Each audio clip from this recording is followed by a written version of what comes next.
mesdames et messieurs, nous sommes maintenant avec vous pour l'entretien de ce dimanche. La mise en place nous a pris 10 minutes. Toutes nos excuses donc pour ce décalage. Nous allons y aller comme je vous l'annonçais. L'entretien reçoit aujourd'hui Maître Jacques Migan, avocat au barreau du Bénin.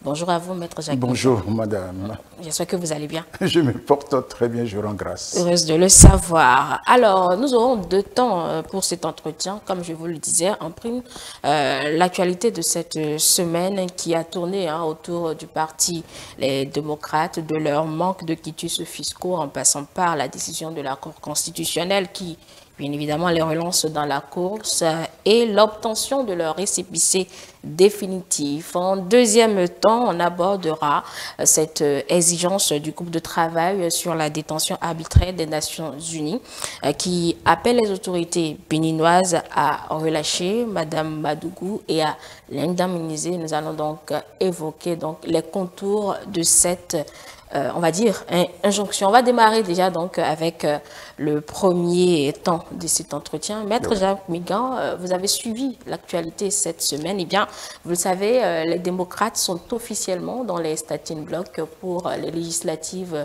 du 8. Un ordre de la Cour constitutionnelle qui enjoint la Sénat de considérer la liste remembrée de cette formation politique. Première question, vous, comment avez-vous vécu ou accueilli cette décision de la Cour constitutionnelle?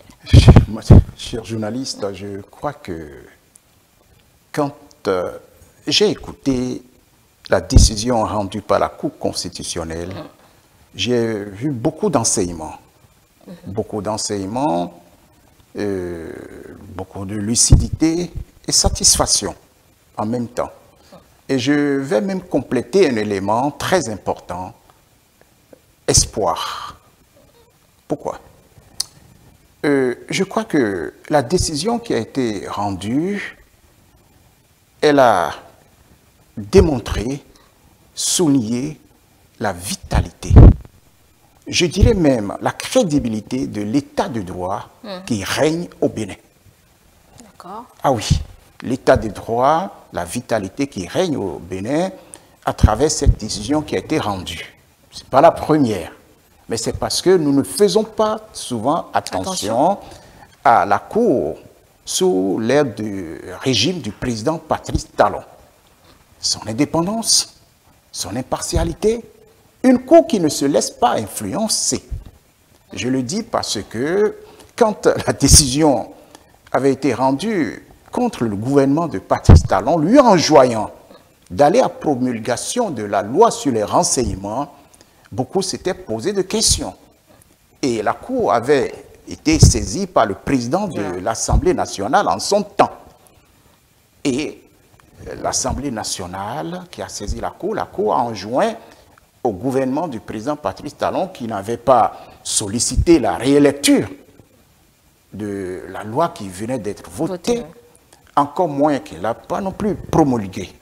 Donc, la Cour constitutionnelle a fait montre, comme j'aime souvent le dire, d'impartialité. Elle est neutre. Elle dit le droit. Et elle vient encore de le démontrer, ce qui montre que la démocratie au Bénin vit, évolue. Elle n'était pas morte non plus. Elle n'était pas morte non plus, mais je dis bien évolue. Alors, en évoluant, c'est qu'elle démontre complètement son impartialité, qu'elle est au-dessus. Lorsque vous êtes noir ou blanc, ce n'est pas sa préoccupation, c'est le droit. Et dans l'affaire des démocrates, ce qui a été rendu, lorsque j'ai écouté le rapporteur, j'ai compris tout de suite que la Cour allait dans le sens du rapport. Absolument. Parce que le problème qui s'est posé, c'est de voir si la loi a été respectée. Si l'article 42 du Code électoral a été respecté, c'était tout le problème. Est-ce qu'ils devraient être renseignés, obtenir leur quitus dans le délai imparti? Est-ce qu'ils devraient, sous les 72 heures qui suivent, bénéficier d'une notification? C'est la préoccupation principale. Donc, ça n'a pu être fait par la direction des impôts. Mais, très souvent, Madame la directrice et Madame la journaliste, est-ce que la direction des impôts a failli? C'est la question. C'est la question on se principale. demande si la Cour a débouté la direction générale des impôts. Lorsque l'on voit ceux qui demandent ce quitus fiscal, ce récépissé, tout ce que vous voulez, il y a un délai qui est imparti, délai dans lequel la direction doit statuer et donner le quitus, notifier les 72 heures qui suivent. Mais est-ce que, dans la pratique, judicieusement, cela pourrait se faire? Donc il faudrait que nous remontions en octobre 2019, lorsqu'il y a eu le dialogue politique. Puisque c'est à partir de ce dialogue politique que le quitus a été instauré. Absolument, a été instauré. C'est-à-dire qu'on n'a pas vu toutes les conséquences. Est-ce que la direction des impôts est outillée pour accomplir cette mission lorsque tout le monde arrive à la veille des élections pour demander le quitus fiscal? Non, ce n'est pas possible. C'est trop demandé à la direction des impôts. Outillés en matière, matérielle et au niveau des hommes, tout ce que nous voulons. Si encore les gens prenaient le temps de réclamer ce quitus, ce récépissé longtemps avant les élections, le dépôt des candidatures, cela pourrait se comprendre. Mais tout le monde arrive en même temps. Et nous aurons bientôt, en 2026, les élections générales et législatives et les élections communales. Vous imaginez ce que ça va constituer? Ce qui m'amène à dire, lorsque je disais tout à l'heure, plein d'enseignements, la décision qui a été rendue par la Cour constitutionnelle interpelle et le gouvernement, et les députés, et les hommes politiques, tout le monde, pour que nous réfléchissions sur ce point précis et voir comment opérer pour que de tels errements ne se produisent point. En l'état, je ne dis pas que la direction des impôts a raison, n'a pas raison, le problème. Parce qu'il faut toujours voir là où on a trébuché. Ce n'est pas là où on est tombé qui préoccupe, c'est là où on a trébuché. Donc on doit reprendre, on doit revoir la loi. Surtout sur la durée. Absolument, sur la durée. Qui a été donnée à la absolument. C'est-à-dire qu'il faudrait qu'on essaie de comprendre d'abord et voir comment opérer pour que nous ne connaissions point de tels problèmes à l'avenir. Donc c'est une décision qui est vraiment pleine d'enseignements et qui mérite que l'on corrige le tir. Parce que les démocrates, mais il y en a plein. Il y a d'autres qui ont connu les mêmes sorts. Mais eux, pour des raisons bien précises que nous connaissons, ont saisi la Cour, qui lui a donné raison. Satisfaction. Tout le monde participera dans ces conditions aux élections. Je crois que c'est fort de ça que je dis victoire du droit qui règne dans notre pays et victoire de la démocratie dans la mesure où ces élections seront plurielles. Parce que cette fois-ci, tout le monde a fait ce qu'il faut, à l'inverse de ce qu'on avait connu en 2019, où certains ont refusé délibérément d'accomplir les formalités qu'il fallait, puisque rien n'a changé, madame, rien n'a changé. C'est les mêmes lois d'hier qui continuent à être appliquées aujourd'hui pour permettre à tout le monde d'aller aux élections. Absolument. Donc, rien n'a changé, ce que beaucoup oublient. C'est les mêmes députés à l'Assemblée qui avaient voté ces lois, c'est les mêmes qui avaient boycotté hier, c'est les mêmes qui sont revenus aujourd'hui pour y participer et constituer les dossiers pour y participer. Donc, au finish, c'est la victoire de qui? C'est la victoire de la loi sur le système partisan. C'est la victoire de la loi concernant le code électoral. Et c'est la victoire, je dirais, de la législature, la 8e qui est là aujourd'hui. Il faut réellement leur reconnaître cette victoire. Parce qu'on a beau dire, critiquer tout ce qu'on veut. Mais cette loi émane de cette législature. Bien entendu. Donc c'est vraiment une grande victoire. Et une victoire pour qui aussi? Pour le régime du président Patrice Talon, qui est un visionnaire. Parce que c'est lui qui a dit, il faut aller dans ce sens, dans l'intérêt pas de Patrice Talon, encore moins de son gouvernement, dans l'intérêt des Béninois, des Béninoises et du peuple et du pays tout entier. Justement, parlant de ces enseignements, Maître Jacques Mingan, est-ce que cette décision ne laisse pas quand même une jurisprudence sur certaines possibilités, je vais dire, des partis à pouvoir remembrer leur liste, contrairement à ce que prévoit l'article 41, cette fois-ci, du Code électoral? Non. Vous savez, le problème qui s'est posé, c'est parce que lorsqu'il y a une erreur, lorsqu'il y a un faux, le faux corrompt tout. Donc, vous êtes tenu de t'en tenir compte pour permettre à ceux qui en ont été victimes de reprendre et de faire en conséquence. Donc, ce n'est pas un remembrement en tant que tel. Et vous constaterez qu'ils ont saisi cela pour revenir sur la liste. Pour revenir sur la liste, et la Cour les a déboutés. La Cour les a déboutés au motif que sa décision est déjà rendue pour dire qu'ils ne sont pas à jour. On a demandé on a donné la possibilité, je dirais, à ce parti de revoir conformément à ce qui devrait être. Ce qui devrait être. Et on lui a donné également tout ce qu'il faut pour qu'il s'y conforme, c'est-à-dire la Sénat a étudié son dossier. Ce n'est pas que la Cour a décidé et la Sénat a dit allez-y. Non, on les a sortis. Le démembrement dont oui, ils ont changé. Ils ont changé les noms qui posent problème, enfin, les personnes qui n'ont pas pu obtenir les quitus. Donc, ce qui veut dire que eux, ils pensaient qu'ils pouvaient y demeurer. Ça, c'est un autre pan. C'est absolument, parce qu'ils ont cru que cette décision les autorise en ce qui concerne les débiteurs vis-à-vis du fisc. Donc, on leur a dit non. Démembrer, oui, parce que vous n'aviez pas eu le temps nécessaire pour agir, mais pas pour y rester. Et ce qui veut dire que quand vous prenez d'ailleurs la décision de la Cour, il y a deux volets. Il y a le volet de la recevabilité, où la Cour dit, concernant ceux-là qui l'ont saisi une deuxième fois, oui, je suis compétent pour dire ce qu'il en est en ce qui vous concerne. J'ai déjà rendu ma décision une première fois, donc irrecevabilité. Par contre, la Cour a dit, je suis incompétent en ce qui concerne la contestation.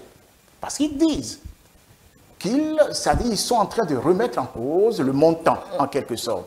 Or, la Cour n'est pas compétente pour pouvoir statuer sur la contestation de ce qu'ils doivent ou de ce qu'ils ne doivent pas.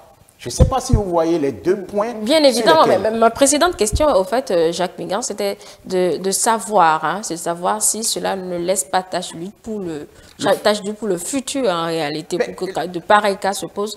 Monsieur Givor et autres auxquels vous faites allusion ont posé un problème parce que c'est un préjudice personnel qui leur serait... qui a été fait sur eux. Donc, eux, ils ont porté l'affaire devant la Cour. Une autre fois, j'ai une autre question sur ce sujet, mais ma question était de savoir si cette décision de la Cour, pour l'ensemble des problèmes du Parti des démocrates, ne fait pas tâche lui quand même. Mais, écoutez, c'est normal. Il revient maintenant au législateur demain de s'en servir pour savoir comment opérer. Parce qu'en principe, d'autres auraient pu faire pareil. D'autres, je me rappelle, en 2019, le problème s'était posé, il n'est pas nouveau. Tâche d'huile, oui, mais que faire? Il revient au législateur de se servir de cette décision qui fait jurisprudence, comment faire pour combler et pour réparer, je dirais. Parce que quand une décision est rendue, la décision de juridiction, c'est surtout pour combler un vide législatif. Bien sûr. Donc, c'est ce qui va se faire. C'est pour ça que je parlais tout à l'heure que cette décision interpelle tout le monde, y compris le législateur, y compris le gouvernement, puisqu'il a aussi l'initiative des projets Donc, tout le monde, on tâche d'huile, oui, mais qui peut réparer? Ce qui peut réparer, c'est encore au niveau de l'Assemblée nationale. Voilà ce que je peux dire en l'état. D'accord, voilà. Revenons maintenant à ces recours, les 3 recours introduits par 3 sur 4 des personnalités qui ont été retirées cette fois-ci de la liste des démocrates. Ils ont estimé qu'il y a un préjudice personnel qui leur a été porté et ils ont porté l'affaire au niveau de la Cour constitutionnelle qui a tranché pour autorité de choses déjà jugées. Mais que fait-on de ce préjudice personnel qui leur a été... C'est ce que je vous explique. Quand vous prenez l'article 42, cet article dit expressément ceci, je crois que je dois l'avoir, la décision de rejet est notifiée aux concernés et peut faire l'objet d'un recours devant la juridiction compétente. Oui. On n'a pas précisé. Or, tout dépend de la matière, de ce qu'il réclame. Vous avez parlé de préjudice. Il ne revient pas à la Cour de statuer en l'état. D'où l'incompétence. La Cour a dit qu'elle est incompétente pour statuer.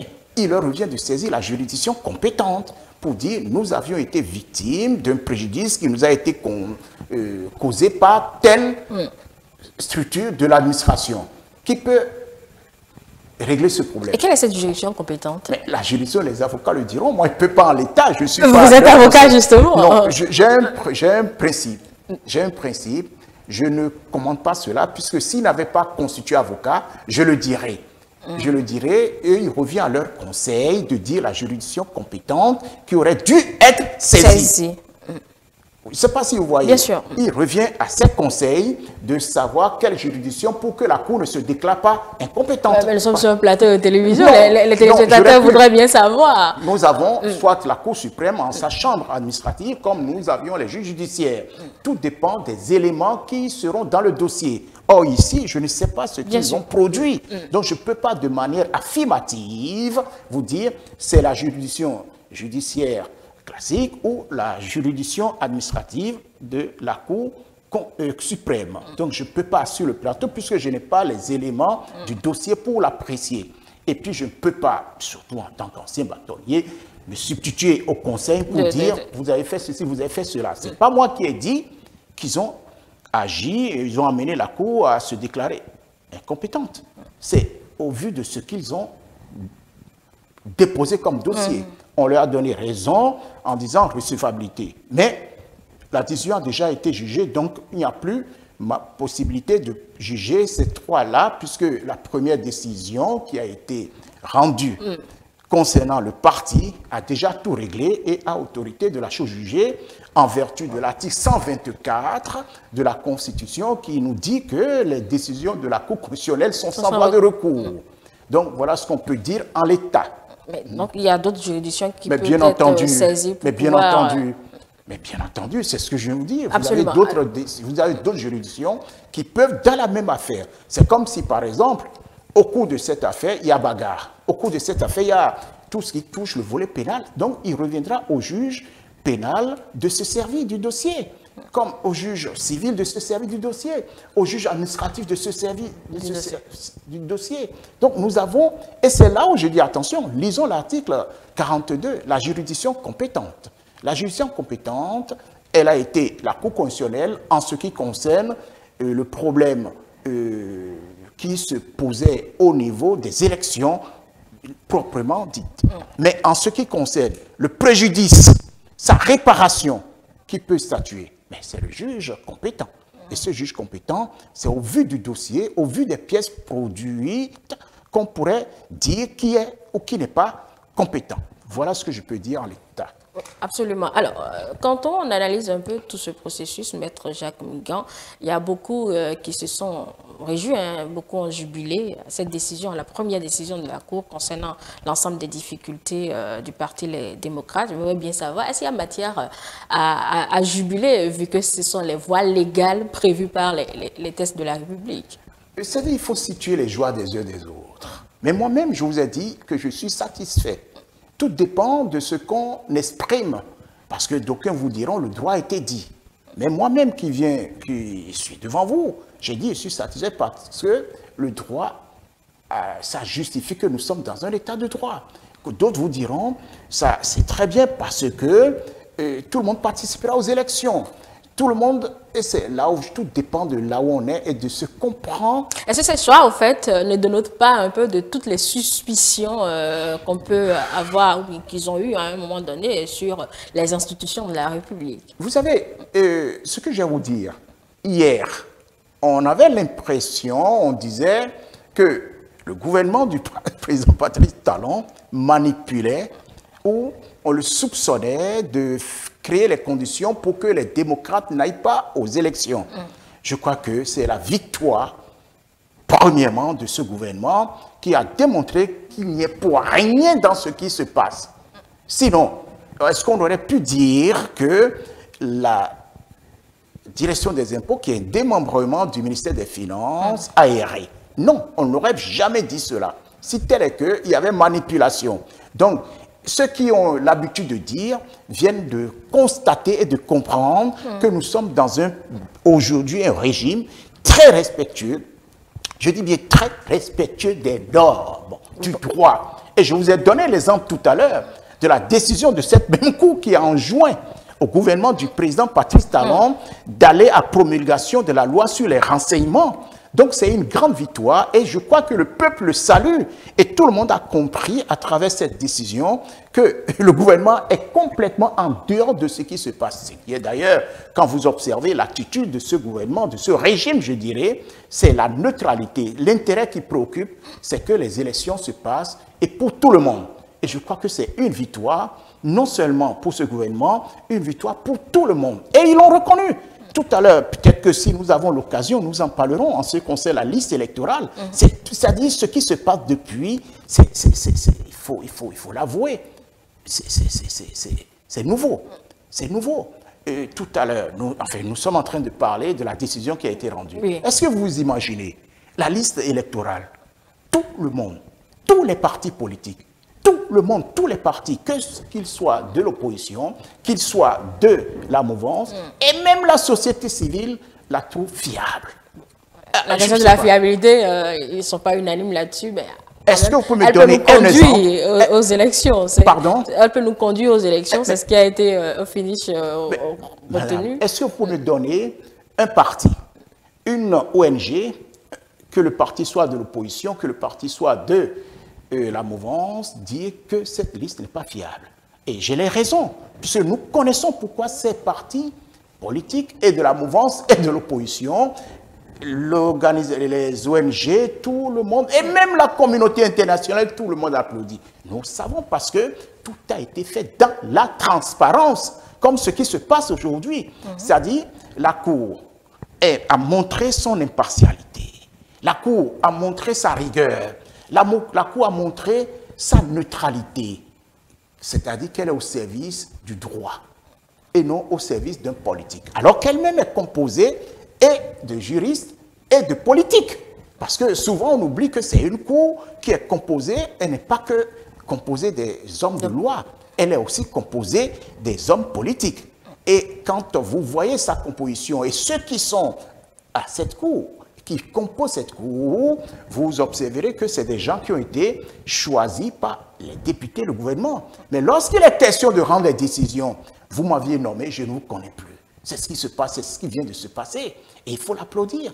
Donc, je me réjouis personnellement que cette décision montre à suffisance que le gouvernement n'y est pour rien dans les problèmes que les démocrates rencontraient, que les uns et les autres rencontraient. Et je vous ai dit tout à l'heure, Madame la journaliste, les mêmes lois qui avaient permis d'aller aux élections en 2019, oui, en 2020, en ce qui concerne les élections communales et les élections municipales, voire les élections présidentielles, c'est toujours les mêmes.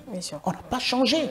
Ce qu'il faut maintenant, comme je l'ai dit tout à l'heure, c'est se servir des enseignements. Vous avez parlé de taches d'huile, vous avez posé le problème de préjudice. Il faudrait maintenant tenir compte de tous ces éléments pour renforcer cette loi sur le code électoral. C'est d'ailleurs ce qui permet l'évolution du droit. C'est ça. Et je me réjouis personnellement pour moult raisons de la décision. Ce n'est pas seulement au niveau du droit, c'est aussi sur le plan politique. Parce que je voyais l'attitude des gens de l'opposition qui semblaient dire qu'il y a manipulation, qui soupçonnaient le gouvernement de créer les conditions pour qu'il n'aille pas aux élections. Donc le processus s'en trouve crédibilisé. Absolument, tout est crédible, permettez-moi de le dire. Et qui gagne dans tout ça? Ce n'est pas l'État. C'est encore un exemple pour dire que nous sommes réellement dans un état de droit et par ricochet, la vitalité de la démocratie est en train de se justifier. Et personnellement, je ne vous le cache pas, j'ai apprécié. Et puis c'est les résultats du 8 janvier qui détermineront qui a fait quoi. Ce n'est pas à ce niveau, puisqu'il y a d'autres étapes. Il y a plusieurs étapes, parce que le tout ne suffit pas de participer aux élections. Il y a aussi l'éligibilité, les 10% à obtenir, beaucoup de choses pour tous les partis. Je ne sais pas comment vous l'expliquer. Donc, non, mais vous l'avez bien dit, je crois que c'est clair comme l'eau de roche. Hein. Il n'y a pas matière à encore épiloguer là-dessus. Vous, votre joie concerne bien évidemment le droit qui a été dit. D'autres, c'est les démocrates qui participent au scrutin, donc chacun prend la chose selon son angle de traitement. Mais n'oublions pas également que la DGI est quelque peu aussi victorieuse dans cette affaire, parce que la question fiscale n'a pas été, je vais dire, mise de côté, ce qui doit devront payer pour espérer avoir ce précieux sésame. Mais ils paieront. Et tout le monde paiera. Je vais vous dire, c'est ce que je vous expliquais tout à l'heure. C'est pourquoi condamner la direction générale des impôts? Pourquoi? Bon, c'est vrai, on lui demande de faire quelque chose sans lui donner les moyens. On lui demande d'aller à satisfaction sans la satisfaire. Mais la plus belle femme du monde, elle ne peut vous donner que ce qu'elle a. Vous ne pouvez pas lui demander trop. Je vous ai expliqué tout à l'heure que la direction des impôts, si tout le monde prenait le temps avant les élections, longtemps avant les élections, puisque cette pièce est recommandée, mais on aurait fait les choses correctement, on aurait point chargé, surchargé la direction. Elle ne peut pas satisfaire en peu de temps, 15 jours, lorsque tout le monde arrive en 15 jours pour obtenir ce qu'il faut. Et puis, nous sommes dans un contexte que vous connaissez. Tout se fait aujourd'hui en ligne. Il peut arriver quelquefois que ça ne fonctionne pas. Et si ça ne fonctionne pas, mais nous n'avions pas encore cette... D'ailleurs, l'affection n'est pas de ce monde. Mais ce qu'il faudrait, et c'est là où peut-être les démocrates, donc je ne veux pas les juger puisque la décision est rendue. Nous, au niveau du bloc républicain, nous avons fait mieux. Nous nous sommes dit ceci. Pour éviter tout problème, mettons ceux qui sont à jour.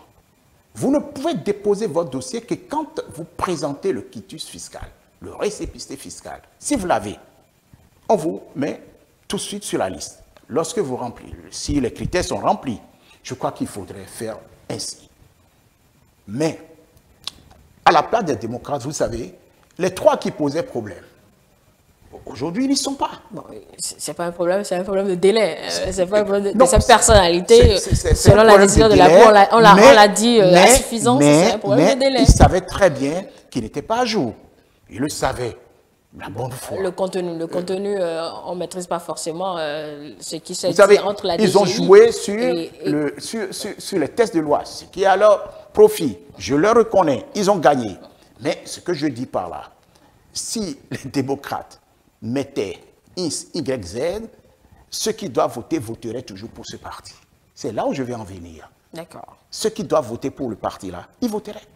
Ce n'est pas parce qu'on aurait mis tel débiteur qu'ils s'abstiendraient, non.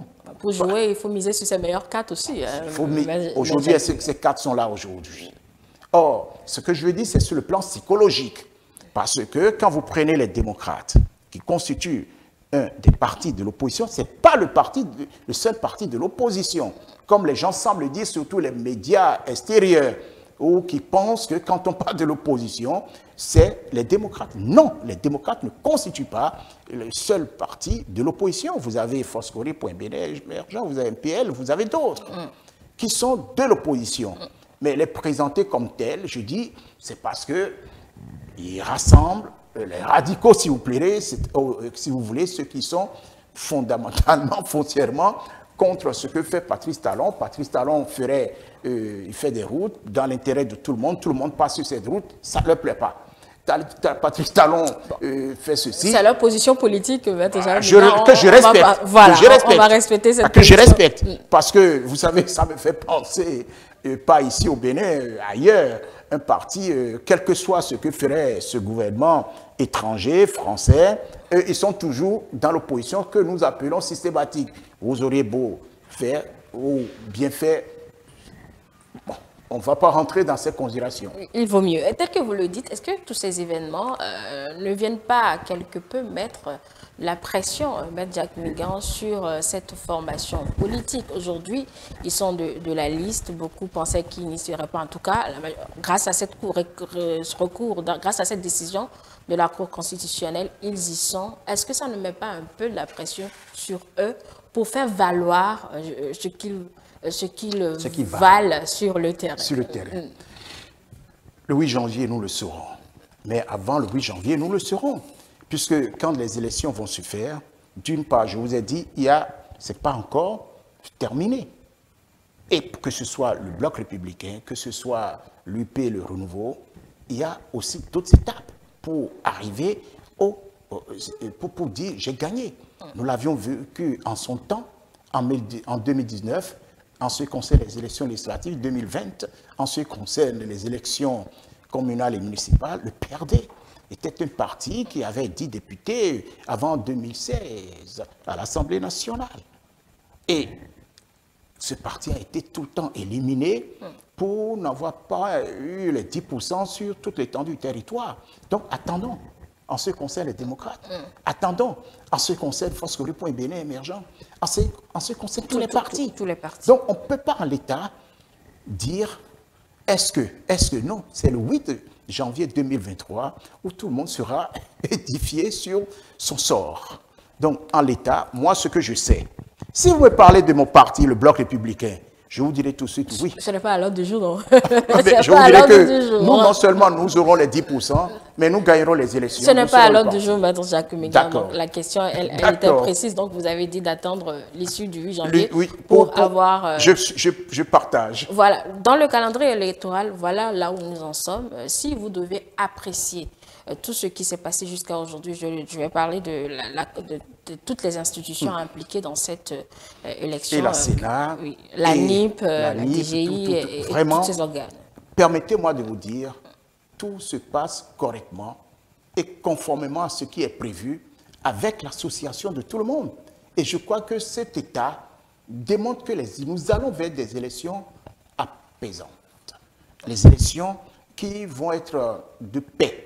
Et c'est ce que nous recherchons. Je n'ai jamais compris qu'on puisse utiliser la violence lors des élections. Alors que les élections, comme le disait le président Mathieu Kérékou, les élections doivent être une fête.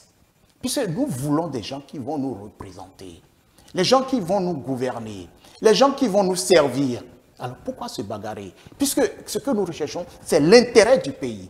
Ce n'est pas l'intérêt d'un individu. Surtout aujourd'hui, on recherche avant tout l'intérêt du pays. Pourquoi alors, avec ce que nous vivons au niveau de la Sénat, au niveau de la NIP, au niveau de la Cour constitutionnelle, vous constaterez que tout se passe normalement, conformément aux normes, dans le respect scrupuleux de la loi. Ça, c'est vraiment magnifique. Et quand même la loi ne l'a pas prévu, c'est le cas de la NIP.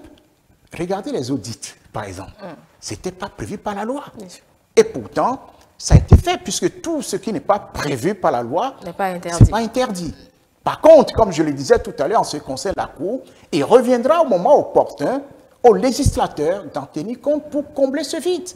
Regardez par exemple, aujourd'hui, vous pouvez, avec les applications que l'ANIP a instaurées, vous pouvez savoir votre centre de vote, poste de vote. C'est révolutionnaire. C'est révolutionnaire. Non seulement ils ont fait dans la transparence, ils ont fait dans, c'est-à-dire au-delà de la mission qui leur assignée. On ne peut pas dire qu'ils ont fait au-delà, c'est quand même la mission, on ne connaît pas. Le contenu doit donner satisfaction quand même. Donner satisfaction. Pour travail bien fait, tout au moins. Écoutez, est-ce que vous savez ce que ce monsieur Cyril, Monsieur Goubedi? Ah oui, je peux vous dire, il met au service de cette mission qu'on lui a confiée l'intelligence, dans l'intérêt national. Vous avez souvent un cahier de charges, mais lorsque vous allez au-delà du cahier de charges, dans l'intérêt supérieur de la nation, il faut vraiment tirer chapeau à ce monsieur. Et c'est là où je dis, d'ailleurs, vous le constatez, la NIP, au niveau béninois, est aujourd'hui sollicitée partout, parce que nous avons un travail de maître. Et un travail qui associe tout le monde. D'ailleurs, quand vous voyez, je parlais tout à l'heure de cette liste, madame la journaliste. Oui. À toutes les étapes, tout le monde a été convié. Que vous soyez de la mouvance, que vous soyez de l'opposition. Tous les partis, pour voir, pour apprécier. Et les observations des uns des autres ont été prises en compte. C'est prises en compte dans l'intérêt de l'amélioration de ce qui a été fait. D'où cette reconnaissance de la fiabilité par tout le monde de la liste électorale. Et en ce qui concerne la Sénat, et pourtant, c'est un parti politique. Quand on voit à sa tête, monsieur le ministre Saka Lafia, on aurait pu dire, il va faire ceci, il va faire cela, parce qu'il n'est pas de l'opposition. Mais c'est tout le contraire. La neutralité, il a mis au service de la Sénat ce qui doit être fait. Et puis, il est applaudi par l'opposition, parce que ce qui préoccupe aujourd'hui, c'est l'intérêt national. Parce qu'on veut que tout se passe. La Sénat n'exécute que la loi en vigueur. Vous savez que quand on veut tordre le cou à la loi, c'est vite fait. C'est pas nouveau, madame la journaliste. Quand on veut tordre le cou. C'est pour ça, dans la composition, quand même, il y a des membres de l'opposition et autant de l'opposition. Vous savez, on peut, absolument, ce qu'on recherche avant tout, c'est la loi qui est au-dessus de nous tous, dans son application. On ne biaise pas. C'est ce que je dis toujours aux gens. Lorsque vous biaisez avec la loi, ça vous rattrape. Et aujourd'hui, quelle que soit l'institution, et la direction des impôts, et la Sénat, et la Cour constitutionnelle, et la NIP, j'espère que les choses continueront de cette manière comme nous les vivons jusqu'aux élections du 8 janvier 2023, dans l'intérêt de tout le monde, de tous les citoyens. Tout à l'heure, j'étais là dans mon coin, je regardais l'actualité, je regardais ce que les uns et les autres disaient, mais tout le monde a applaudi, ce qui se passe. Mais c'est dans l'intérêt de qui? Eh bien, c'est dans l'intérêt de nous tous, et surtout ceux qui sont à l'origine de cette volonté de bien faire pour le Béninois, c'est le régime du président Patrice Talon. Il faut le reconnaître. On peut aimer, on peut ne pas aimer, au moins tout est fait dans l'intérêt. Regardez, vous pensez que hier, les choses seraient passées comme ça? Non. Et vous constatez... Hier, avant 2016, je vais dire. Mais ce que je voudrais dire, honnêtement, on s'oublie même. D'aucuns même se disent, quand je vois les démocrates, dans leur comportement, ils se comportent même comme s'ils sont de la mouvance. Parce que personne ne craint personne. Tout le monde se dit, quand je vais là, j'aurai gain de cause. Parce que on a violé mon droit. Si on a violé votre droit, ben, tout de suite, ceux qui doivent sanctionner, sanctionnent. Ce n'est pas parce que vous êtes de l'opposition. C'est ce qui vient d'être... dit par la Cour constitutionnelle. Absolument, par la Cour constitutionnelle. On ne regarde plus l'opposition, on ne regarde plus la mouvance. On regarde la loi. On regarde la loi. Absolument. Donc c'est la victoire de la loi, madame. Vous voyez la conclusion à laquelle nous arrivons. Oui. La victoire de la loi. On en vient toujours. C'est le maître mot. Absolument. La victoire de la loi. Je crois même que tout ce qui se passe aujourd'hui, oublions les hommes, mais regardons la loi. Parce que c'est sa victoire. Donc ce qui veut dire que la loi telle qu'elle a été votée, elle est bonne.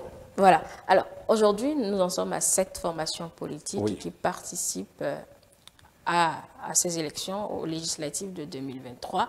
Eh bien, je suis sûr dans l'opinion de M. Jacques Migan que la bataille sera rude avec cette présence du Parti Les Démocrates dans les starting blocks. Vous pensez que vous partagez cette opinion d'abord? Je vais vous dire, tout dépend. Je peux vous dire une chose en ce qui nous concerne. Nous, au niveau de la mouvance, que l'on soit du Bloc républicain, que l'on soit de l'UP, le Renouveau, que l'on soit de l'UDBN, je peux continuer, Moël, nous partageons le même électorat. Nous partageons les mêmes produits que nous allons vendre à cet électorat. Les produits du gouvernement du président Patrice Talon que nous soutenons, ses réalisations, ses actions, ses réformes. Nous avons le même produit. Tout dépendra maintenant en ce qui concerne la mouvance. Je viendrai à l'opposition. Des stratégies que chaque parti déterminera, arrêterait. On est d'accord. Donc la victoire de l'un et de l'autre, cette victoire dépendra de sa stratégie. Par contre, au niveau de l'opposition, madame la journaliste... Ce n'est pas le même électorat? Ils ont leur électorat, qui n'est pas le même que nous. Par contre... Mais c'est les mêmes Béninois. C'est les mêmes Béninois, mais qui ne se situent pas au même niveau. Par contre, ils vont nous dire que l'accès à l'eau potable est une réalité. Ils peuvent en parler. C'est nous. Bon, ils auront leur stratégie. Non, ils peuvent... Ce qui est certain, ils ne peuvent pas aller dans le même sens que vous. Eux, ils auront leur langage. Que recherche l'électeur, madame la journaliste? Est-ce que l'eau potable... Non, on ne va pas aller dans les détails. Non. Parce que ce n'est pas encore... Vous savez, pourquoi je vous le dis? La victoire dépend de la stratégie et du produit que vous allez vendre. Donc, pour vous, la bataille ne sera pas rude, puisque c'était là ma question. Elle sera rude, pourquoi? Puisque je vous ai dit tout à l'heure que nous allons vivre une ambiance de fête. Chacun va vendre son produit. Absolument. Chacun vendra son produit. Je sais ce que nous allons vendre. Mais je me demande ce qu'ils vont vendre. Puisque nous avions dit à tout. Pour que la bataille soit rude, tout dépend de ce que vous voulez vendre à l'autre. Vous avez deux commerçants qui sont au même endroit. L'un fait des actes... Mais la pluralité également dans la mouvance devait aussi poser problème. C'est dans ce sens, au fait, l'analyse. Je vous comprends parfaitement. Et on ramène tout encore à la stratégie. D'accord. Et cette stratégie, vous ne voulez pas qu'on en parle. Non. Si on ne doit pas en parler, si on devrait en parler, pardon, je vous aurais dit, Non, on ne doit pas en parler. Donc, n'en dites rien. Je pense que rien. j'ai répondu à ma question. On va passer à autre chose pour ne pas... Non, la bataille, je ne crois pas qu'elle serait rude dans la mesure où chacun sait ce qui l'attend pour gagner les élections. Ce que je veux, c'est que pendant les 15 jours de campagne, honnêtement, qu'on aille vers le peuple. Puisque c'est le peuple que nous voulons. Chacun veut gagner la voix de chaque citoyen. Et puisque ceux qui vont à l'Assemblée pour la 9e législature, c'est les représentants du peuple.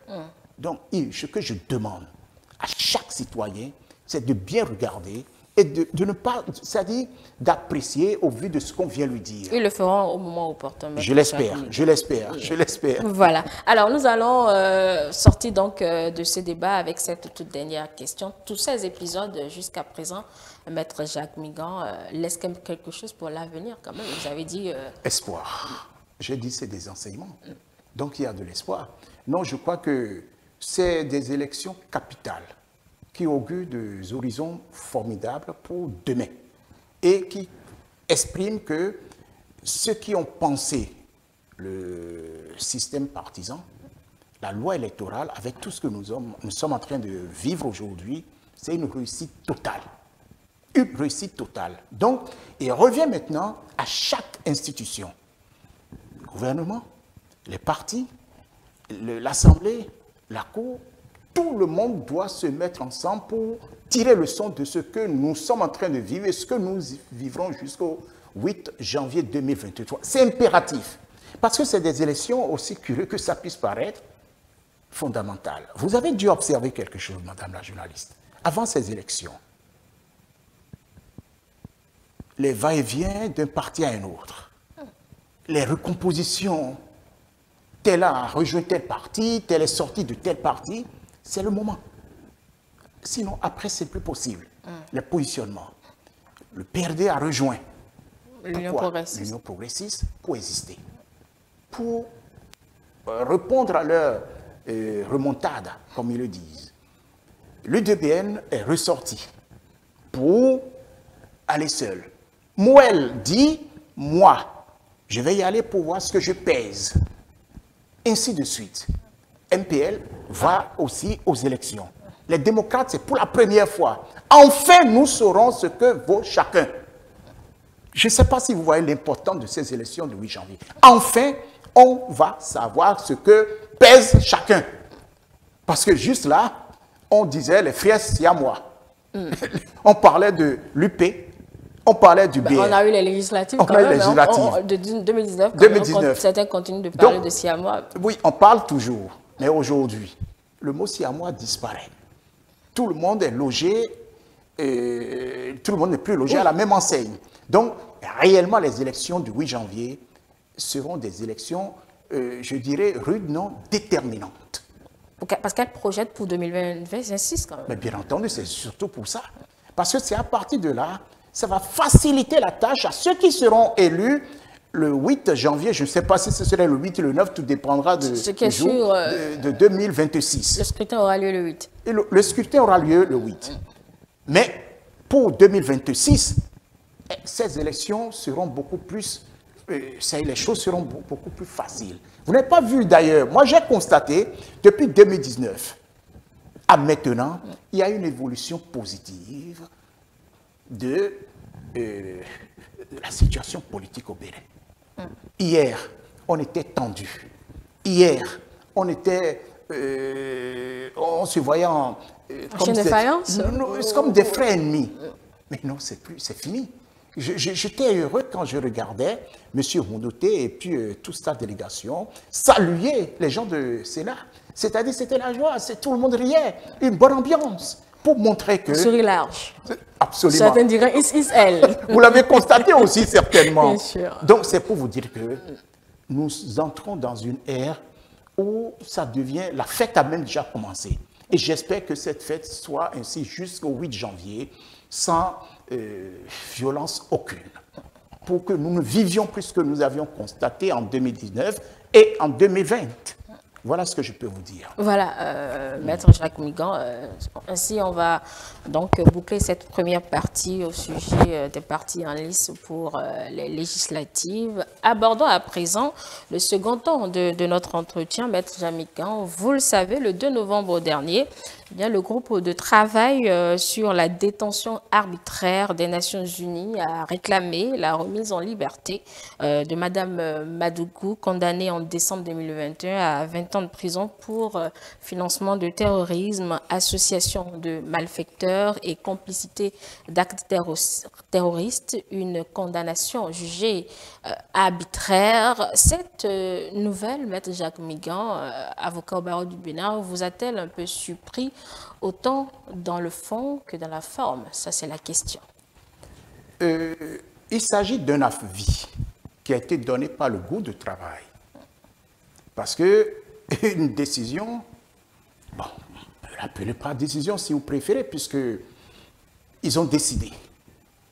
Mais je faisais un rapprochement avec ce que décident les juridictions habituelles de condamnation.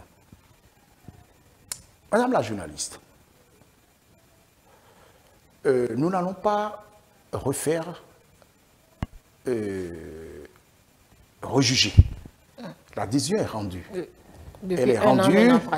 Madame Madougou est condamnée à 20 ans de prison, 20 ans de réclusion criminelle pour financement du terrorisme, association de malfaiteurs et complicité de terroristes.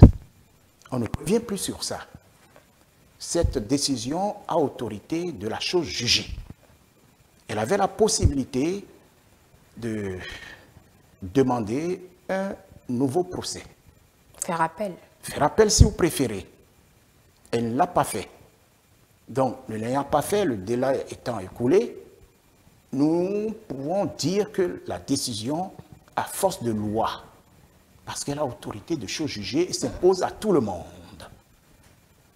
Donc, je disais tout à l'heure que nous n'allons pas refaire le procès.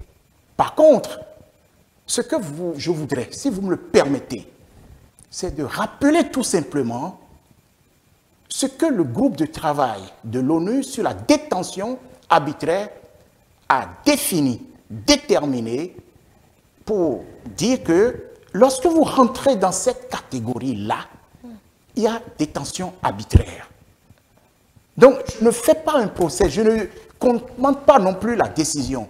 Mais je rappelle tout simplement ce que ce groupe de travail de l'ONU, pour aller à avis, les critères qu'il a déterminés, il y en a 5. Il y en a 5. Donc, le premier critère, madame la journaliste, c'est la catégorie des gens qui sont détenus. Qui sont détenus parce qu'ils ont fini de purger leur peine.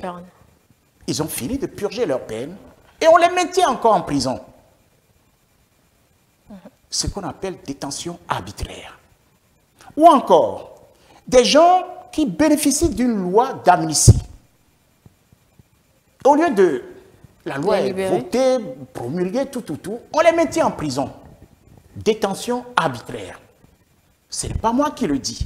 C'est pour ça que je dis, permettez-moi de rappeler la définition de ce groupe de travail. Et nous irons à conclusion tout à l'heure. Oui. Première catégorie, est-ce que Mme Madougou s'y trouve? Est-ce qu'elle a fini de purger sa peine? Bon, on va y aller déjà par les... On va partir non, parce que si les vous 5 avant de conclure. Les téléspectateurs ne pourront pas comprendre. Parce que je dis purger, a fini. Ou encore à bénéficier d'une loi d'amnistie. Donc ça, c'est la première catégorie. La deuxième catégorie, c'est la catégorie des gens qui sont détenus pour avoir exercé leur liberté individuelle ou collective. Qu'est-ce que nous entendons par liberté individuelle? Liberté collective, c'est-à-dire, vous voulez manifester et on vous dit non, et on vous arrête.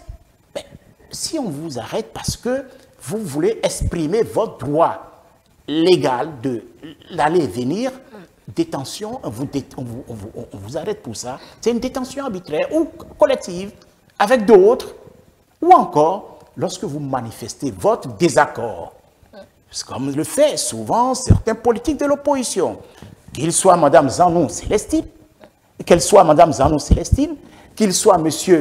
Azanaïm, qu'il soit M. Houndete, ils s'expriment, ils disent ce qu'ils pensent des actions, des réalisations du président Patrice Talon. Mais est-ce qu'on les inquiète pour ça? Est-ce qu'on les arrête pour ça? Liberté d'expression, liberté de manifestation, liberté d'aller et venir. Est-ce que Mme Madougou se trouve dans ce cas? La réponse est non. La troisième catégorie, Madame la journaliste, c'est la catégorie de quelqu'un qui a été condamné parce que le procès n'est pas équitable. Qu'est-ce qu'on entend par un procès équitable? C'est trois conditions pour que le procès soit équitable. Le premier critère, il faut le contradictoire. Vous devez impérativement, que vous soyez la personne qui poursuit ou la personne qui ne poursuit pas, avoir des avocats. Échanger les pièces du dossier, assister votre client, avec tout ce que ça comporte pour que le travail se fasse de manière correcte. Elle a constitué avocat. Il y a eu échange devant le juge, la commission d'instruction, avec tout ce que ça comporte, ce que nous appelons le contradictoire. Ce que nous faisons, vous et moi, vous m'apportez des contradictions par moment. Le deuxième élément du procès équitable, c'est le délai raisonnable. Madame Madougou a été arrêtée au mois de février 2021. Elle a été jugée en décembre 2021. Oui. Moins de 10 mois. Alors que dans leur définition, ils parlent de 5 ans.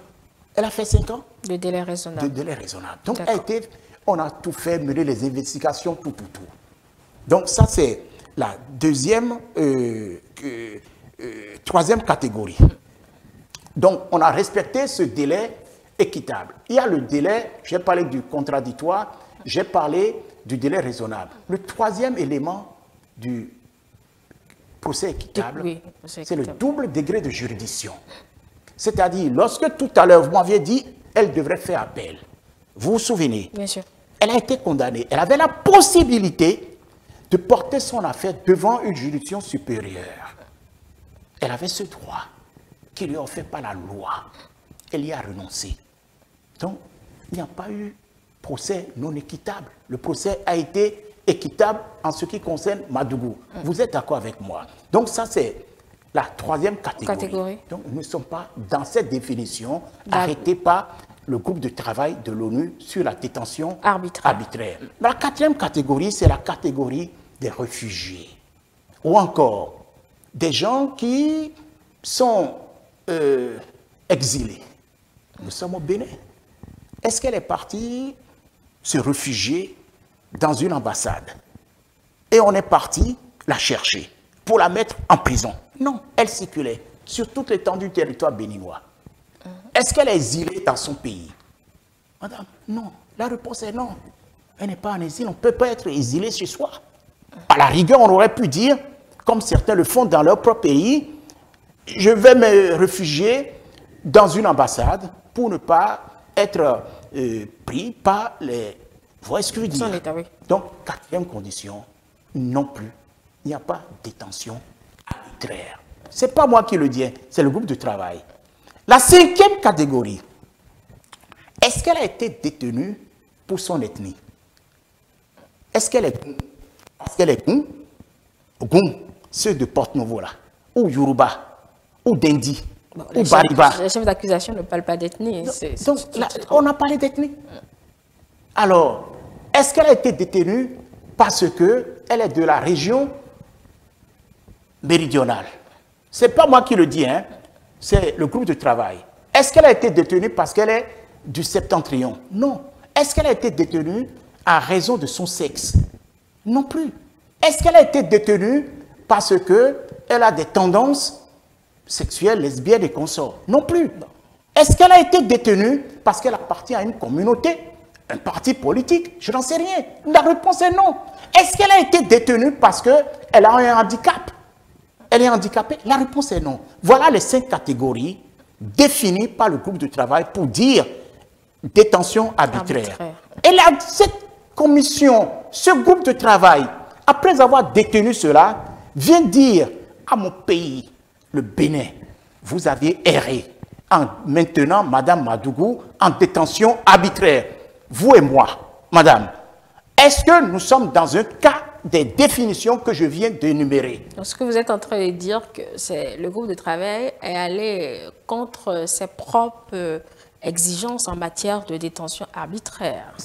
Vous savez, j'ai un principe, nous ne faisons pas le procès, nous ne commentons rien, nous sommes en train de rechercher à travers la définition, la détermination de ce groupe, si Mme Madougou en fait partie, pour pouvoir sortir comme nous le demande le groupe de travail. Alors, c'est pour ça que je vous disais, permettez-moi de rappeler, je ne définis pas. Si je dois définir ce qu'on appelle la détention préventive, je serais dit arrêter quelqu'un sans une base légale. Point barre. Mais eux, ils sont allés très loin. Ils ont déterminé 5 catégories. Dans ces 5 catégories qui sont déterminées, Madame la journaliste, osons-nous dire la vérité. Est-ce qu'il y en a une catégorie où on peut loger le cas Madame Madougou? Mais quand même, le groupe de travail a émis cette injonction à l'État béninois. Oui.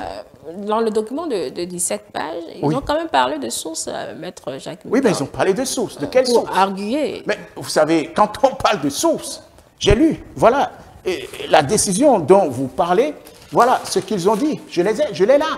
Si la télé peut prendre. Bon, j'ai regardé, j'ai regardé. Ils parlent de sources, de sources, de sources. Mais de quelles sources? J'ai lu. Et quand j'ai lu, je n'ose pas, je ne veux pas porter de jugement, puisque je me suis interdit de dire que je ne veux pas porter de jugement sur ce groupe de travail, mais dire ce que ce groupe de travail a arrêté comme définition en ce qui concerne la détention arbitraire. Alors, quand même ce groupe parle de sources, mais que les sources leur donnent les informations recherchées. Mais est-ce que ces informations concordent avec les définitions arrêtées pour la mission assignée? La réponse est non. Et c'est en cela que je dis, il ne faudrait pas le gouvernement du président Patrice Talon laisse passer ça. Non, non. On va laisser le gouvernement statuer là-dessus. Moi, ma prochaine question, Maître Jacques Migan, le Bénin fait quand même partie de l'organe qui a instauré justement ce groupe de travail de l'ONU. Est-ce qu'on peut ne pas considérer ce que ce groupe de travail demande? C'est des hommes. Et je vais vous donner un exemple pour vous montrer le comportement de ces hommes-là. Alors que j'étais conseiller auprès du général Mathieu Kérékou, nous avions connu le même cas. À travers des Béninois. Mais ça concernait le MCA, qui bénéficiait au Bénin dans son développement. Mais pour des intérêts égocentriques, certains Béninois qui n'étaient pas d'accord, mais pour leur intérêt personnel, ont constitué un lobby pour rencontrer les députés américains pour qu'on ne nous donne plus l'avantage du MCA. Vous imaginez comment nous sommes je ne sais pas comment le mot l'utiliser. C'est des Béninois qui se rapprochent des gens, qui vont essayer de travailler ces gens parce que pour leur intérêt, dans leur intérêt, ça se passe, ça s'est déjà passé. J'aurais pu vous donner des noms, mais je ne le ferai pas. On va s'abstenir de et puisque nous avions mené nos investigations et nous avions connu ceux qui le faisaient. Parce que.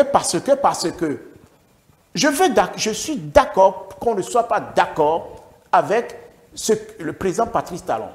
Qu'on ne soit pas d'accord avec ce qu'il fait. Mais utilisons les mêmes armes. Comme ceux qui sont dans l'opposition. Venez sur le territoire béninois. Êtes-vous en train de dire qu'il y a des intérêts cachés, c'est cela? Mais bien entendu, je le dis haut et fort. Et je le dis que ceux qui le font, c'est des Béninois qui sont à la base. Je dis bien des Béninois qui sont à la base. C'est des lobbies qui sont à la base, dans le désintérêt de leur pays. C'est pas bon. Si c'était, je vous le dis honnêtement, si par extraordinaire, dans l'une de ces catégories, Mme Madougou était éligible, je serais le premier à défendre Mme Madougou. Je vous le dis honnêtement. S'il se confirme qu'elle est détenue arbitrairement, conformément à cette définition arrêtée par le groupe de travail, je dirais, faites sortir Mme Madougou. Parce qu'il y a eu ceci, il y a eu cela. Je vous ai cité les 5 cas. Je vous ai donné les 5. Je suis entré dans les explications. Et vous ne verrez dans aucun des cas, aucune catégorie où on pourrait loger le cas Madougou. Pourquoi on ne va pas? Elle est citoyenne comme moi. Elle n'est pas mon ennemi, je ne suis pas son ennemi. Nous sommes des citoyens logés devant notre article 26, nous avons les mêmes droits. Mais on ne l'a pas, j'ai rappelé tout à l'heure les raisons pour lesquelles elle a été condamnée. Complicité, association, financement du terrorisme. Si aucun des critères n'est respecté, sur quoi se fonde alors, Maître Jacques Miguin, ce groupe de travail? Ça, c'est la question qui vous sera posée là tout de suite. Sur quoi se fonde le groupe de travail? Absolument, c'est la question que je me pose. C'est pour ça que j'ai rappelé, pour aller à la conclusion suivante, dont je vous parlais tout à l'heure. S'ils se fondent, mais il faut qu'on leur demande sur quoi vous vous fondez pour donner des injonctions, pour dire de libérer Mme Madougou, alors que vous avez les éléments de ce qu'on appelle la détention arbitraire. Et c'est fort de cela que je dis que le gouvernement de mon pays doit, à travers le ministre des Affaires étrangères, de la justice, son enlèvement. Je ne suis pas... C'est une sujet... Oui, en tant que Béninois, vous suggérez. Ah, mais bien entendu, je ne peux pas dire faites, non, mais je suggère. C'est une suggestion. Parce que l'honneur du Bénin, c'est vous, c'est moi, c'est nous tous. On ne peut pas se permettre de ternir l'image de mon pays. Parce que cette histoire, ce n'est pas seulement rester au seul niveau béninois, c'est tout le monde entier qui est au courant qu'il y a eu ceci, il y a eu cela, décidé par un groupe de travail des Nations Unies sur la détention arbitraire. Et si je me permets de le dire, vous avez vu, déjà dans mon comportement, je suis amer parce que je n'arrive pas à comprendre que l'on puisse pousser le bouchon à ce niveau en ce qui concerne son pays. Où est l'amour du pays? Mais si on repart, Maître Jamigan, si on repart sur le fondement de l'existence de ce groupe de travail, est-ce qu'il a possibilité d'enjoindre un État souverain? Non. Si on repart sur... Non. Il ne peut pas. Il ne peut pas. Et c'est-à-dire, ma conclusion, elle a beaucoup de sens. C'est pour ça qu'elle ne peut pas. Elle doit faire montre de ce qu'on appelle la neutralité. Elle doit investiguer. Elle aurait dû, si tel est que, alors que le procès avait commencé, puisque ce n'est pas un procès qui a commencé tout de suite, dépêcher des gens pour suivre ce procès, pour voir les conditions dans lesquelles ce procès s'est réalisé, encore que, comme je vous l'ai dit, nous ne sommes pas dans le procès. Elle ne peut pas, c'est-à-dire, il ne peut pas, ce groupe, nous demander de refaire le procès. Non, là, l'injonction, c'est la libération et l'indemnisation. Mais quand on dit libération, parce que je vous ai donné, à la rigueur, on aurait même pu trouver ce qu'elle recherche, ce qui recherche ce groupe, dans l'une des catégories en ce qui concerne le procès qui ne serait pas équitable. Et je vous ai donné les 3 critères du procès équitable, le contradictoire, le délai raisonnable et le double degré de juridiction. Oui. Non, il faut quand même, à un moment donné, respecter, puisque nous faisons partie de l'ONU.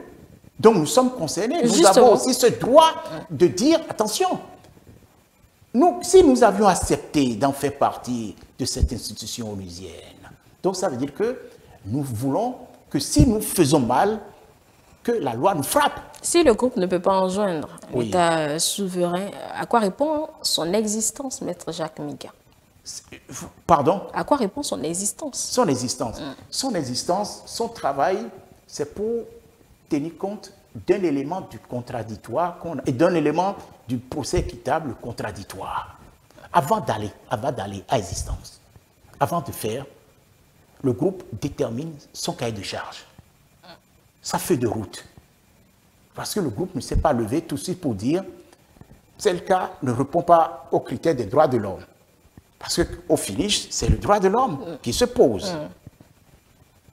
Nous sommes d'accord? Bien sûr. Alors, vous ne pouvez pas faire quelque chose si vous ne déterminez pas les règles, les lois sur lesquelles vous allez vous baser pour aller à jugement, pour aller à avis, si vous préférez. Son existence pose problème. Son existence pose problème si elle doit faire montre d'impartialité, de non-objectivité. C'est quand même des États qui se sont mis ensemble pour pouvoir l'instaurer. On ne peut pas dire que son existence vous voulez que je vous dise, pose problème. Ce n'est pas parce que nous sommes dans un monde aujourd'hui, où la balance pense, quel que soit ce qu'on aurait mis sur pied, nous savons comment les choses évoluent. Je sortirai tout de suite de là. Il se passe des problèmes en Afrique. Il se pose des problèmes en Europe. Je prends le cas de la Russie et de l'Ukraine. Vous avez vu comment les gens, nous sommes logés à la même enseigne au niveau de l'ONU. Mais quand il s'agit de l'Ukraine, est-ce que nous avons le même regard? Et pourtant, nous faisons partie du même monde, de l'ONU, avec ce que ça comporte. Le regard qui est posé sur comment sauver l'Ukraine n'est pas le même regard lorsqu'il s'agit d'un pays comme les nôtres. Madame. Et pourtant, on me dira, c'est l'ONU. Et ce qui est en train de se passer aujourd'hui en Égypte en ce qui concerne le climat, vous avez vu, nous sommes les victimes. Qui nous regarde? Qui se préoccupe de nous? Et pourtant, nous faisons partie... Bon, nous sommes quand même les moins pollueurs, puisque vous parlez de la COP. Bien entendu, nous sommes les moins pollueurs, mais on s'en fout. Qui vient nous aider? Et on nous demande encore de répondre au même niveau que les autres. Je ne sais pas si vous voyez le déséquilibre. Et quand nous devons parler aujourd'hui, c'est en cela que je dis très souvent, faisons monde de réalisme. D'accord. D'autant plus que le groupe de travail, comme je le disais, sur la détention arbitraire est une création de ce conseil auquel fait partie notre pays. Est-ce qu'on doit se dédire alors en appartenant à ce conseil, Maître Jacques Mingan? J'ai un principe, et c'est ce que le président Patrice Talon a fait en ce conseil, la Cour africaine des droits de l'homme. Non. Il faudrait être dedans pour réformer. Je crois, parce que la chaise vide, elle n'est pas intéressante. Il faut toujours en faire partie pour, attention, attirer sur la sonnette d'alarme. Et c'est pour cela que je disais tout à l'heure, si le groupe de travail dit des choses qui sont fondées, avec des éléments probants, le Bénin doit s'exécuter. Le Bénin doit s'exécuter. Mais si nous devons être dedans, vous allez m'emmener à l'abattoir en me disant tais-toi. Si j'ai des choses à dire, si j'ai les moyens pour me défendre, il revient au gouvernement béninois de régler ce problème. Je rappelle toujours le président Mathieu Kérékou en ce qui concerne le coton. À l'époque, dans les années 2003, avec comment vous appelez ça? Ce que l'OMC que dirigeait M. Lamy, où les grands voulaient nous broyer. Et avec le Brésil, avec d'autres pays, on s'y est mis ensemble pour dire non. Il revient maintenant au Bénin de prendre le devant pour dire on peut faire autrement. Comme la réforme sollicitée par le président Patrice Talon en ce qui concerne la Cour africaine des droits de l'homme. Parce que ce n'est pas parce que les hommes qui jugent ne peuvent pas faire l'objet d'errements. Mais ils peuvent aussi se tromper. L'erreur est humaine. Bien sûr, mais cette injonction, M. Jacques Mingan, du groupe de travail, ne traduit-elle pas aussi un peu un biais, je vais dire, du droit international? Quand tout est clair en matière du droit international, quand tout est balisé, il ne peut pas y avoir errement. Je viens de vous dire que je vais rappeler ce qui a été déterminé en matière du droit. Oui. Hein. Et nous l'avions dit. Et nous avions vainement, vous et moi, cherché à loger le cas Madougou.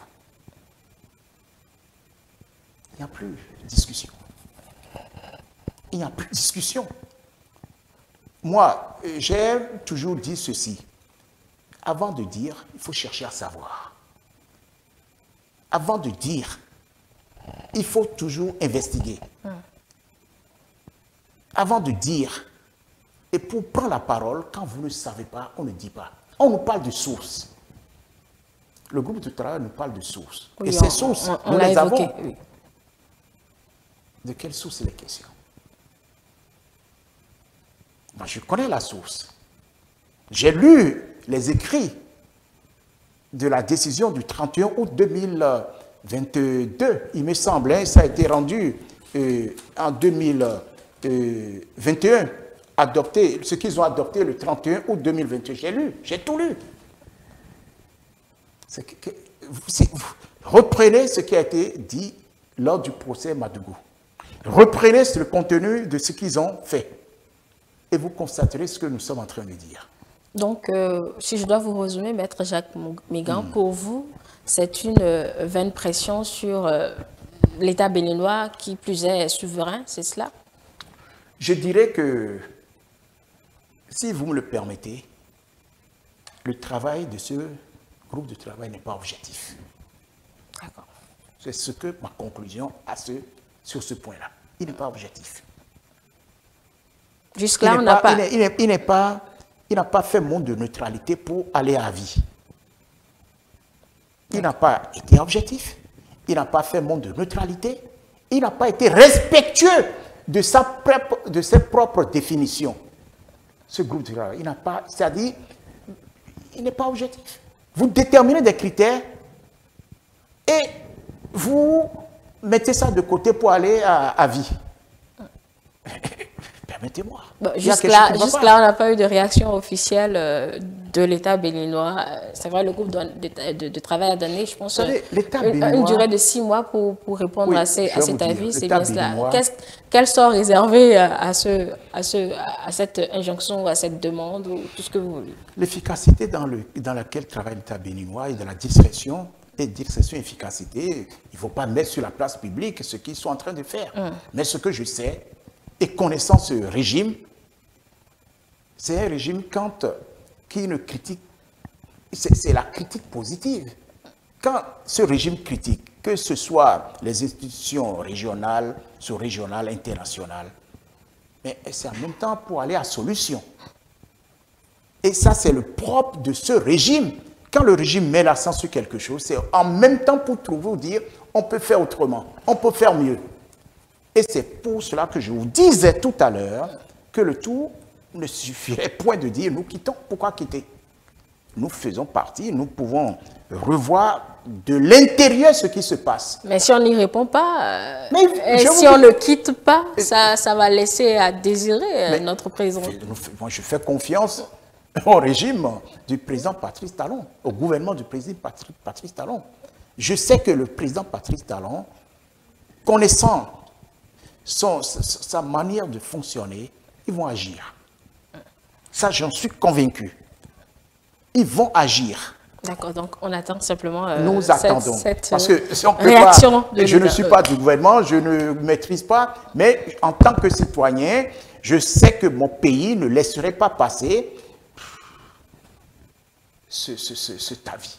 Voilà. Qui porte atteinte à notre honneur. Voilà qui est dit, Maître Jacques Migan, nous avons pratiquement fini.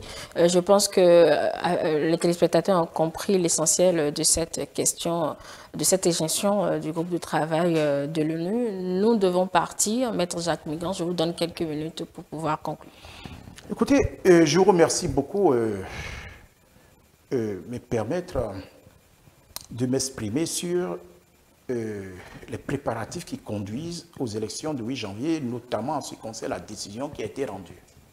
Une décision que j'apprécie, une décision pleine d'enseignement, une décision d'espoir.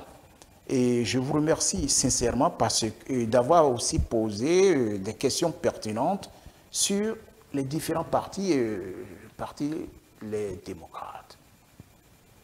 Et je vous ai répondu que les choses se passeront dans la paix et les élections auront lieu dans la fête. Je le souhaite en tout cas. Et il faut apprécier cette impartialité, cette décision qui rappelle que nous sommes effectivement dans un état de droit. Je dirais aussi, en ce qui concerne cette décision qui a été rendue, une décision qui a été rendue, un avis qui a été donné, un avis malheureux, un avis non objectif, un avis qui mérite que le gouvernement béninois apporte, comme vous le demandez, qu'est-ce qu'il ferait, sa réponse. Et là, on ne peut pas le décider sur ce plateau. Non. On ne peut pas. Mais je salue ce qui s'est passé en ce qui concerne le cas Madougou, où le procès a été équitable. Le procès a été équitable. On a respecté tous les critères déterminés par ce groupe de travail sur la détention arbitraire de l'ONU. Et comme je le dis, Mme Madougou n'est pas la seule femme de l'opposition. Vous en avez plusieurs. Vous avez Mme Zan, Célestine. Elle est de l'opposition. Ceux que vous citez ne sont pas là du jeu, M. Jacques Migan. Pardon? Ceux que vous citez ne sont pas dans la vue de... Non, ce que je veux dire, c'est parce que le problème, ça a été posé dans l'un des critères en disant, est-ce que c'est parce qu'elle est une femme politique? Est-ce que c'est parce que c'est une femme? En fonction de son sexe. C'est pas moi qui le dis. C'est le groupe de travail qui a déterminé ce critère. Or, nous avons d'autres femmes. Vous prenez Madame... il y a d'autres femmes.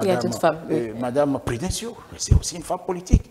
Donc, on ne va pas vers vous en tenant compte de ce qu'ils ont déterminé. C'est là où je ne comprends pas. Bref, ce que je voudrais dire, la décision, elle est inopportune.